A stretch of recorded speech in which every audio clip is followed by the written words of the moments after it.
Hello everyone, Shrimati मोहरी देवी Tapadia girls college के इस यूट्यूब चैनल में आपका स्वागत है।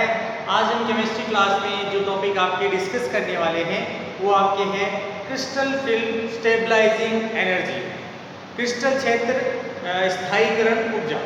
आज का जो अपना वीडियो है वो CFSE जो शॉर्ट में से बोला जाता है कि ऊर्जा है उसकी अपन क्या करें, गणना करें। देखिए, अगर बात की जाए CFSE एनर्जी तो इसके आधार पर सामान्यतः कोई भी कक्षक हो उसका स्थायित्व बताया जाता है। साथ में ये भी बताया जाता है कि ये किस तरह से है रिप्रेजेंट होती हैं, इसमें अलग अलग वैल्यूज हैं, वो किस तरह से आपके ऑर्बिटल है उसको बताते हैं। साथ में कोई संकुल बनाया जा रहा है उसके लिए कितनी एनर्जी होगी, ये भी आपके CFSE एनर्जी है उसके द्वारा बताया जाता है। मेनली यहाँ पर अपन बात इस तरह से कह सकते हैं कि किसी कक्ष द्वारा ऊर्जा त्यागी गई और किसी कक्ष द्वारा जो ऊर्जा है उसका क्या किया गया, अवशोषण किया गया, और ओवरऑल जो ऊर्जा के अंदर जो अंतर है वो आपको लगभग है आपके शून्य कह दें या फिर कह दें आपके जो है नगण्य देखने को मिलता है। तो यहाँ पर अपन इसके अंदर मेनली जो है आपका कोई कंपाउंड है उसकी स्टेबिलिटी किस तरह से होती है, उसके लिए ये जो CFSE एनर्जी है वो अपन डिस्कस करेंगे। साथ में यहाँ पर अपन बात करेंगे जो आपके d ऑर्बिटल्स हैं। d ऑर्बिटल्स के अंदर जो इलेक्ट्रॉनिक विन्यास है वो किस तरह से लिखे जाते हैं, उनके लिए उनकी जो ऊर्जा है उसका मान क्या होता है वो अपन इस वीडियो में डिस्कस करेंगे। तो यहाँ पर स्टार्ट करते हैं आज का अपना वीडियो स्टार्ट करते हैं अपन। देखिए, सबसे पहले बात करें कि जो d ऑर्बिटल्स है जिनमें आपके अपन बात करें जो समभ्रश कक्ष उपस्थित होते हैं, आपके डिजेनरेसी जो आपके ऑर्बिटल्स हैं वो उपस्थित होते हैं, जिनमें लगभग समान ऊर्जा है वो आपको क्या होती है देखने को मिलती है। तो ये क्या है कि इनमें कुल ऊर्जा का जो परिवर्तन है वो लगभग क्या होगा, कोई परिवर्तन नहीं देखने को मिलेगा, कि इनमें लगभग कोई परिवर्तन आपके इनमें नहीं पाया जाता है, क्योंकि सारे समभ्रश कक्ष एक समान जो है व्यवस्थित रहते हैं। इसे सामान्यतः है अपन किस तरह से समझ सकते हैं, इसके लिए एक नियम दिए गए, गुरुत्व केंद्र का नियम। गुरुत्व केंद्र का नियम है वो इसको समझाने के लिए दिया गया, जिसमें अपन अगर बात करें तो ये नियम क्या कहता है कि कक्षकों की प्रारंभिक स्थिति का सकल कुल ऊर्जा विचलन, ठीक है, सकल कुल ऊर्जा जो आपका विचलन है वो क्या होता है, शून्य होता है। कि प्रारंभिक स्थिति से कक्षकों में जो सकल कुल ऊर्जा आपका विचलन है वो क्या देखने को मिलता है, शून्य देखने को मिलता है। अतः T2G कक्षकों का कुल स्थायित्व किसका बताए, T2G कक्षकों का कुल स्थायित्व और आपके EG कक्षकों का कुल अस्थायित्व है वो क्या होगा, आपके समान होगा। और इसी के आधार पर जो है आपके ये कक्षकों के रिलेटेड जो एक्सप्लेनेशन है दिया गया। इस प्रकार अपन यहाँ पर एक चीज बता सकते हैं, जो अविभाजित कक्षक है प्रत्येक T2G कक्षक की जो ऊर्जा होगी सामान्यतः क्या बताई गई है। अगर यहाँ पर अपन डिस्कस कर रहे हैं ओवरऑल ऑक्टाहेड्रल कॉम्प्लेक्स के लिए, ध्यान रखना है ऑक्टाहेड्रल कॉम्प्लेक्स नाम लिया है, तो यहाँ पर प्रत्येक T2G कक्षक जो होगा, इस T2G कक्षक के लिए जो ऊर्जा है उसका मान है -0.4 del 0 कह दे या फिर कह दें 4 dq होगा। अब यहाँ पर देखिए एक चीज समझनी है, ये del में dq है। अब यहाँ पर एक चीज समझनी है, ये जो मान लिखा गया है सामान्यतः जो d ऑर्बिटल संख्या में 5 होते हैं उनमें जो स्प्लिटिंग होती है उसके आधार पर क्या है ये जो मान लिखा गया है। और जो अपन बात कर रहे हैं आपके इनके लिए CFSE एनर्जी, हमेशा ध्यान रखना है ये क्या होगी, ऋणात्मक होगी। यहाँ पर ये ऊर्जा हमेशा क्या होगी, ऋणात्मक होगी। CFSE एनर्जी किसी के लिए भी अपन चाहे डिस्कस करें, शून्य हो सकती है, ठीक है, कि 0 है तब तो अपने कोई मसला है नहीं, बाकी ऋणात्मक की ऊर्जा देखने को मिलेगी। इसी तरह से अगर यहाँ पर बात करें जो आपका उच्च ऊर्जा कक्षक है, ये किसके लिए होता है? निम्न ऊर्जा कक्षक ऑक्टाहेड्रल में। और फिर बात करते हैं उच्च ऊर्जा कक्षक। तो उच्च ऊर्जा कक्षक के लिए जब बात की जाएगी तो इसको सामान्यतः इजी कक्षक और इजी कक्षक है। देखिए यहां पर तो क्या हो रहा है, ऊर्जा का उत्सर्जन है, उत्सर्जन के फलस्वरूप ऊर्जा उत्पन्न हो रही है। अब ऊर्जा का क्या होगा? अवशोषण होगा। अवशोषण का मीन यहाँ पर आपकी एनर्जी किस में रहेगी? पॉजिटिव वे में रहेगी। तो यहाँ पर लिख दीजिए 0.6 डेल 0 या डेल का 6 dt। ये मान है वो आपको CFS की एनर्जी है, इसके अंदर क्या होता है आपको देखने को मिलता है। बस ध्यान ये रखना है यहाँ पर ये मान हमेशा ऋणात्मक देखने को मिलेगा। अब यहाँ पर अविभाजित कक्षकों के लिए अपन बात करें तो यहाँ पर कुल ऊर्जा है, मतलब यहाँ पर इन दोनों के लिए ऊर्जा का डिस्कशन किया गया है। तो यहाँ पर इसको डेल 0 या फिर 10 dq लिखा जाता है। जो कुल ऊर्जा है, जो स्प्लिटिंग होती है आपके डी ऑर्बिटल्स में, वो 10 dq या डेल 0 के रूप में क्या है इसके द्वारा सामान्यतः बताई जाती है। जहां पर अपन बात करें T2G कक्षकों में, ये क्या है? प्रवेश हुई ऊर्जा है, मतलब यहाँ पर प्रवेश हुई जो इलेक्ट्रॉन है उसकी है, जिसकी वजह से क्या होता है आपके उत्सर्जन है वो देखने को मिलता है। जहां तक बात करें EG कक्षकों में, तो EG कक्षकों में क्या होता है? अवशोषण होता है, जिसकी वजह से ऊर्जा का मान आपको ये देखने को मिलता है। और समान रूप से अगर यहाँ पर अगर बात करें कि भाई इनमें समान रूप से ऊर्जा का वितरण आपको नहीं देखने को मिलता, तब यहाँ पर T2G और EG कक्षकों में आपको जो ऊर्जा है उसका परिवर्तन देखने को मिलेगा, मतलब ऊर्जा है वो ओवरऑल निकलेगी। कि दोनों में क्या होता है? असमान अवस्था जब पाई जाती है तो उसमें ये स्थिति देखने को मिल सकती है। यहाँ पर इनके फलस्वरूप जो ऊर्जा अंतराल बनता है, क्या है? ऊर्जा अंतराल बन रहा है, मतलब यहाँ पर इनके बीच विभाजन हो गया। तो इस तरह का जो विभाजन किया जाता है सामान्यतः इसको क्रिस्टल फील्ड विभाजन ऊर्जा, ठीक है। ठीक है, एक तो ये है, यहाँ पर जो ऊर्जा उत्पन्न होगी वो ये वाली, और पूरी ओवरऑल प्रोसेस है इसको अपन क्या कहेंगे? क्रिस्टल फील्ड स्थायीकरण ऊर्जा। स्थायीकरण का मतलब यहाँ पर कक्षकों में क्या उत्पन्न हो जाता है? स्थायित्व आ जाता है, बना यौगिक स्थायित्व की अवस्था में इसके द्वारा दिखाया जाता है। तो ओवरऑल यहाँ पर किसी क्रिस्टल के लिए अपन है ये चीज डिस्कस कर रहे हैं। अब अपन ने प्रीवियस वीडियो में बात की कि सामान्यतः अपन ने किसी विलयन के भी ले सकते हैं कि विलयन क्या होता है? रंगीन हो जाता है। और साथ में अपन ने देखा कि भाई इसमें अपन ये भी कर सकते हैं कि सामान्यतः ये क्या है?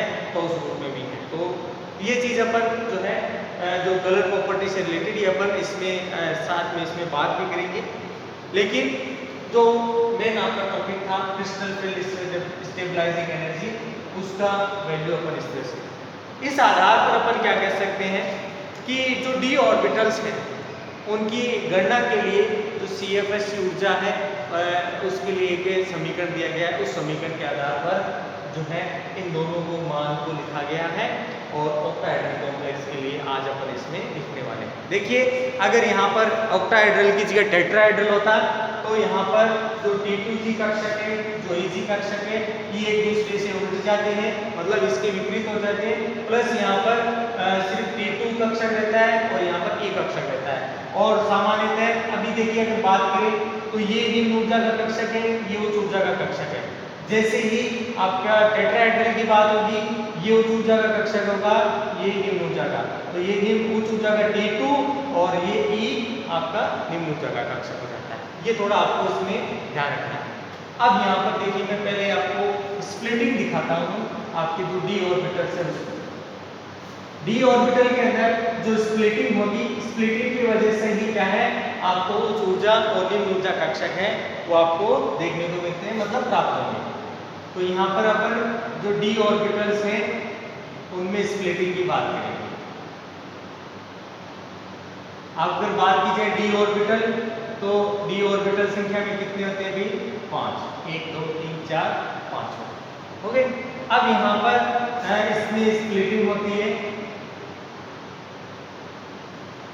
स्प्लिटिंग होते हैं यहाँ पर अगर ऑक्टाहेड्रल है तो उसके लिए बात करें तो ऑक्टाहेड्रल है, इसमें ये उच्च ऊर्जा का कक्षक या कि निम्न ऊर्जा का कक्षक, ठीक है। इस ऊर्जा कक्ष को बोला जाता है ईजी, ठीक है। कौन सा कक्षक है? ईजी। और यहाँ पर बात करें ये आपका हो जाता है D2G, ठीक है। यहाँ पर आपकी इस तरह से विन्यास हो गया। अब यहाँ पर देखिए सामान्यतः 3 तरह के कक्षक आपने प्रीवियस वीडियो में बात की, ये dxy, dyz, dxz, dx² - y² और dz²। 5 कक्षक आपके d ऑर्बिटल्स के हैं, वो होते हैं। अब यहाँ पर देखिए यहाँ पर अगर बात की जाए तो सबसे पहले यहाँ से यहाँ तक की बात करें, ठीक है। इसको 2 प्रकार से रिप्रेजेंट किया जाता है। एक तो इसको अपन डेल 0 लिख सकते हैं, दूसरा इसको tan dq लिख सकते हैं, ठीक है। ये चीज समझ में आई। इसको अपन ओवरऑल मान है इस प्रकार रिप्रेजेंट करेंगे। और दूसरी चीज, अब इसमें स्प्लिटिंग हुई है तो अपन ने जो T2G और EG कक्षकों वाले ने जो ऊर्जा का परिवर्तन दिखाया, अब इसको दिखाएंगे। तो यहाँ पर सामान्यतः ये जो मान है वो कहां से कहां तक मिलेगा? -0.4 डेल 0, या फिर अपन लिखते हैं इसको 4dq, ये आपका मान हो गया। इसी तरह से उच्च ऊर्जा वाला जो कक्षक है उसकी बात करें +0.6 डेल 0 6 dq लिख सकते हैं। ये सामान्यतः इसमें स्प्लिटिंग होती है और स्प्लिटिंग के फलस्वरूप आपका ये मान लिखा है। यहाँ तक तो ठीक है। अब यहाँ पर अपन इसमें जो CFSE एनर्जी है उसका मान लिखते हैं। तो यहाँ पर लिखिए CFSE जो ऊर्जा अपन उसके लिए बात करें तो ऊर्जा का समझना है यहाँ पर -0.4 del 0 n T2G plus 0.6 del 0 n EG। अब देखिए बहुत बार है इसके अलावा जैसे मान लो इन कक्षकों में पेयरिंग होती है तो इनको प्लस लिखकर इनके लिए जो पेयरिंग है उनकी संख्या लिखी जाती है, तो उसके आधार पर ये मान लिखा जाता है। लेकिन यहाँ पर इसको जो है इसके साथ प्रदर्शित किया जाता है, यानी कि इसको जोड़ के जो पेयरिंग की संख्या होती है ना उसको इसके साथ जोड़ के नहीं लिखा जाता, बस इसके साथ सीधा प्लस लगा के इसी को एक साथ प्रदर्शित किया जाता है। जैसे आप अगर ये टॉपिक अगर आप किताब में देखोगे तो उसके साथ एक टेबल बन रखी है, जैसे ही युग्मन स्टार्ट होता है, युग्मन स्टार्ट होते ही आपको ये चीज भी है वो आपको देखने को मिलेगी, ठीक है। अब देखिए बात करते हैं ये और ये मान। जहां तक बात करें आपकी ये जो चीज है n T2G और n EG, यहाँ पर सामान्यतः ये क्या है इसमें अपन ये कह सकते हैं उपस्थित अयुग्मित इलेक्ट्रॉन की संख्या, ठीक है। और युग्मित ओपन हो सकते हैं लेकिन युग्मित को क्या है अपन प्रदर्शित नहीं करेंगे। तो यहाँ पर n इक्वल टू क्या लिख सकते हैं T2G व EG कक्षकों में उपस्थित अयुग्मित इलेक्ट्रॉन की संख्या। ये क्या है भाई? अयुग्मित इलेक्ट्रॉन की संख्या है आपके n T2G और EG, और ये आपकी ऊर्जा का मान हो गया जो स्प्लिटिंग के फलस्वरूप हुआ है। अब यहाँ पर देखिए अगर और चीज की डिस्कस करें, यहाँ पर इस ऊर्जा के आधार पे अपन इनका स्थायित्व बता सकते हैं, इसका मान बता सकते हैं। जनरली मान आपका ऋणात्मक क्या आएगा। अब अलग अलग विन्यास देते हैं, मतलब d ऑर्बिटल्स के अंदर d1 d2 d3 d4 d5 d6 इस तरह से जो विन्यास है वो अपन लेते हैं। ध्यान रखना है, मैं यहाँ पर ऑक्टाहेड्रल के अंदर जो सिंपल जो आपकी एलिमेंट्स हैं या फिर कह दें जो वीक फील्ड लिगेंड है अपन जो है उनको इसमें जो है शामिल करेंगे। हालांकि स्ट्रॉन्ग भी होंगे, लेकिन मेनली आपको ये चीज़ ध्यान रखनी है कि आपके ये चीज़ किस तरह से लिखी जाती है। तो मैं यहाँ पर D1, D2, D3 और D9 और D10 एक बार तो इन तीन के लिए डिस्कस करूँगा, उसके बाद आपको जो है इनमें जो पेयरिंग स्टार्ट होती है अपन उसको भी इसमें शामिल करेंगे। तो यहाँ पर आपके देखिए स्टार्ट करते हैं।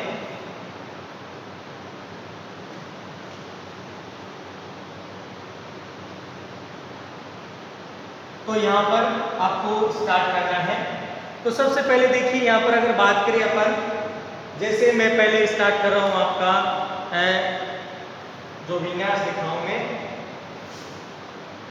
D1 इलेक्ट्रॉनिक विन्यास, किसके लिए लिख रहा हूँ? D1 के लिए। अब यहाँ पर आपको इसमें चीज समझनी है। सबसे पहले अगर बात करें D1 विन्यास वाले जो धातु आयन हैं, ये विभाजन के पश्चात, मतलब ये स्प्लिटिंग हो गई, विभाजन के पश्चात इसमें जो इलेक्ट्रॉनिक कॉन्फ़िगरेशन है,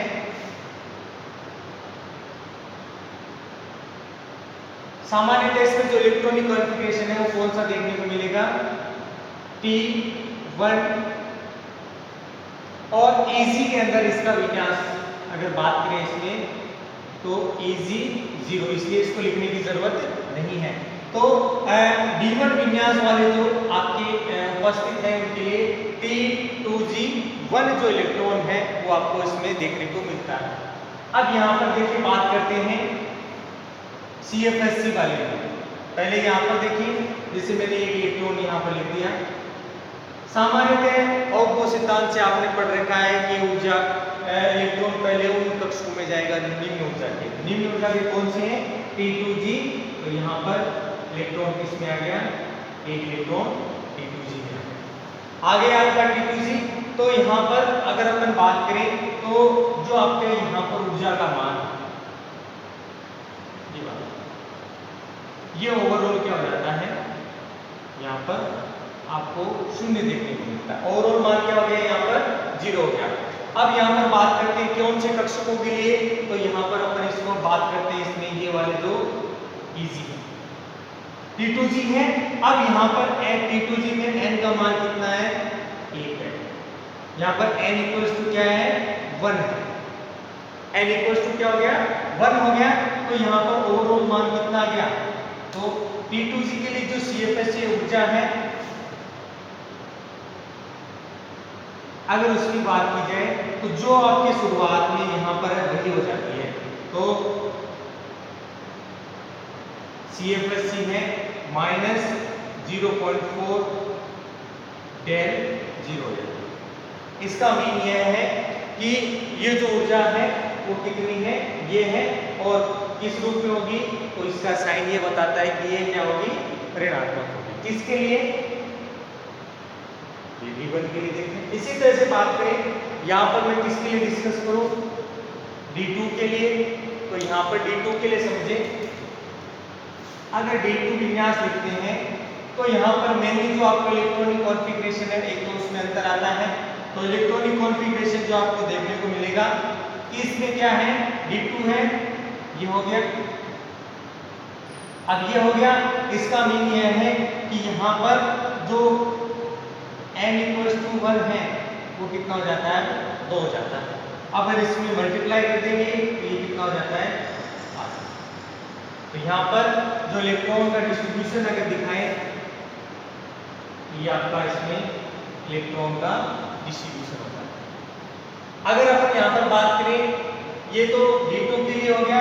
अब यहाँ पर बात करते हैं अपन इसमें D3 विन्यास के लिए। D3 विन्यास के लिए जैसे बात करते हैं, इसका जो इलेक्ट्रॉनिक कॉन्फ़िगरेशन है ये बदलेगा। तो यहाँ पर ये कितना हो जाता है? 3 हो जाता है। तो यहाँ पर एक इलेक्ट्रॉन, यहाँ पर इलेक्ट्रॉन की संख्या कितनी हो जाती है? 3 हो जाती है। और अब ये इससे मल्टीप्लाई होगा तो ये कितना हो जाता है? -1.2 del 0। और इलेक्ट्रॉन तीसरा यहाँ पर आता है। देखिए इस स्थिति में अगर बात की जाए तो स्ट्रॉन्ग फील्ड लिगेंड और वीक फील्ड लिगेंड, इसका यहाँ पर कोई प्रभाव आपको देखने को नहीं मिलेगा। यहाँ पर क्या नहीं मिलेगा कि भी यहाँ पर स्ट्रॉन्ग फील्ड जुड़ता है, वीक फील्ड जुड़ता है, तो उसका कोई सामान्यतः असर नहीं होगा, मतलब वो प्रभावी नहीं होगा जब तक आपका एक इलेक्ट्रॉन किसमें नहीं जाने तैयार होता, मतलब चौथा इलेक्ट्रॉन जो आएगा D4 विन्यास के लिए अगर बात करें, तब आपका यहाँ पर जो मेन है मेंशन किया जाता है कि स्ट्रॉन्ग फील्ड लिगेंड है या फिर वीक फील्ड लिगेंड है।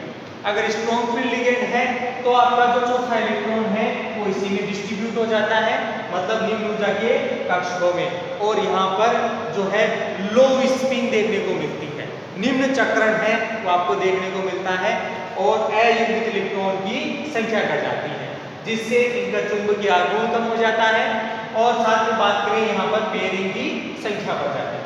तो ये आपके D1, D2 और D3 के लिए विन्यास हो गया।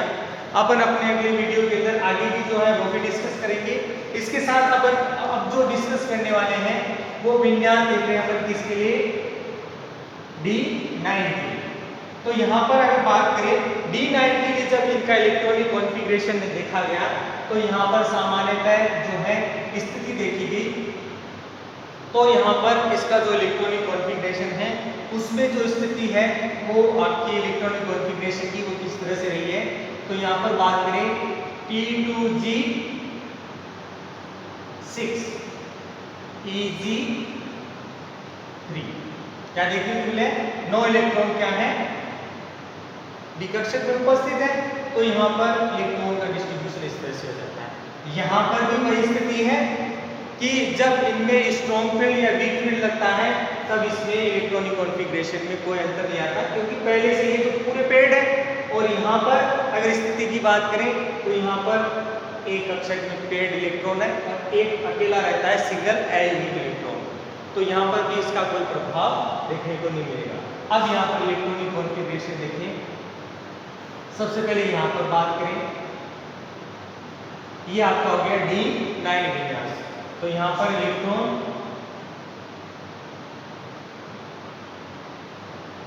ये स्थिति होती है, तो यहाँ पर एक ही अयुग्मित इलेक्ट्रॉन व्यवस्थित होता है।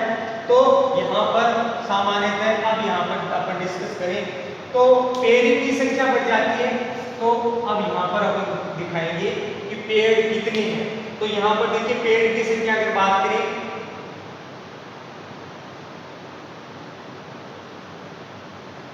तो पेड़ ऑर्बिटल है, तो पेड़ ऑर्बिटल देखिए एक ये रहा आपका, एक ये रहा, एक आपका ये रहा और एक, तो टोटल पेड़ है वो तो हो जाता है 4 पाई, क्योंकि यहाँ पर इनके द्वारा पाई कक्षकों का निर्माण किया जाएगा। पेड़ लिखते या फिर पाई लिखते तो 4 पाई का फॉर्मेशन क्या है। अब इसको प्लस लिख के ही प्रदर्शित किया जाएगा। अब यहाँ पर बात करें जो T2G है, ठीक है, सारे के सारे पेड़ हैं, तो अपन इसको क्या करते हैं 0, क्योंकि अपन ने तो अनपेड का है। अब यहाँ पर देखिए, यहाँ पर अगर बात करें एक अक्षर पेड़ एक अनपेड है, तो यहाँ पर इसका मान कितना आ जाता है 1। तो ओवरऑल जो आपको यहाँ पर जो ऊर्जा का मान है वो कितना देखने को मिलेगा, देखिए कितना हो जाएगा, माइनस हो जाएगा। तो अपन यहाँ पर कह दें 0.4 डेल 0 का मान वो आपके इसमें जो है देखने को मिलता है। तो किसके लिए अपन ने लिखा है, ये सामान्यतः अपन ने मान लिख दिया, सॉरी ये 6 होगा, देखिए इससे हुआ माइनस डेल 0, ये इस तरह से होगा। तो CFSE ऊर्जा का मान D9 के लिए अगर बात की जाए तो ऊर्जा का मान ये प्राप्त होता है, इलेक्ट्रॉन पेड़ की इसमें ये स्थिति होती है। तो अब इसको देखिए जब लिखने की बात की जाएगी तो यहाँ पर इसको दूसरा जो तरीका है, अगर आप इसके इतना लिखते तब भी ठीक है, और उसको साथ दिखाते हैं तो वो भी, ये स्थिति भी क्या कर सकते हैं आप प्रदर्शित कर सकते हैं कि भाई इनमें आपको ये जो है डिस्ट्रीब्यूशन है वो भी आपको क्या हो सकता है देखने को मिल सकता है। और D10 के लिए बात करें तो सामान्यतः D10 यहाँ पर स्थिति की अगर बात करें तो D10 के लिए ये स्थिति आपको 0 मिलेगी, क्यों? क्योंकि सारे के सारे क्या इलेक्ट्रॉन है पेयर्ड कंडीशन वाले हो जाते हैं। तो D10 के लिए जो है CFS ऊर्जा का मान 0 प्राप्त होता है। तो ये था डियर स्टूडेंट आपकी क्रिस्टल फील्ड स्टेबलाइजिंग एनर्जी। अब देखिए यहाँ पर कुछ ऑर्बिटल्स और बच गए, जैसे D5, D6, D7, D8, ठीक है। इनके लिए अपने जो नेक्स्ट वीडियो अपन उसमें डिस्कस करेंगे और साथ में एक टेबल बनाएंगे। उस टेबल से अपने इसको पूरी की पूरी अपन इसको है जो एक्सप्लेन करेंगे कि ये किस तरह से स्थिति देखने को मिलती है। तो ये था डियर स्टूडेंट आपकी CFSC एनर्जी से रिलेटेड आज का अपना वीडियो।